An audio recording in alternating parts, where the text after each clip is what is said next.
Quel avenir pour le système de transport rapide par bus BRT?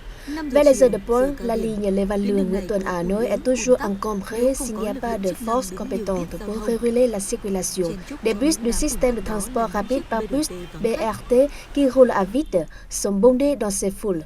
Bien qu'on l'appelle des bus de transport en commun, le BRT se déplace à une vitesse d'un autobus ordinaire et le nombre de passagers par trajet ne se compte que sur les doigts.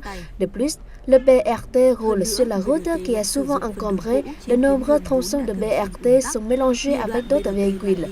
Il y a de nombreuses propositions pour résoudre les problèmes posés pour le BRT, dont la permission des bus réguliers de rouler dans la voie du BRT. Cependant, cela rend la circulation encore plus chaotique car les arrêts de bus sont souvent du côté droit de la route. Quand le bus ordinaire prend la voie du BRT, cela signifie que ce moyen régnera la circulation. Pour prendre un bus de BRT, s'il n'y a pas de passerelle piétonne, les passagers doivent traverser la route pour attendre ce moyen aux arrêts. La station de BRT est assez loin de chez moi. Ainsi, pour aller à l'école, je dois marcher très longtemps pour prendre un autre bus avant de prendre un BRT. C'est régnant de traverser la route pour venir à la station de BRT, car dans plusieurs endroits comme la rue Vungafan, il n'y a pas de feu rouge. Donc je n'arrive pas à traverser la rue s'il n'y a pas trop de monde.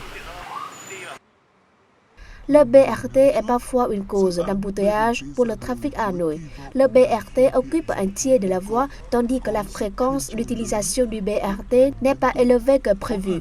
Il y a plus de 10 ans, le projet BRT est né avec l'espoir d'être un véhicule de transport public à grande capacité, d'être capable de remplacer les véhicules privés, d'atteindre une vitesse élevée et surtout de réduire les embouteillages.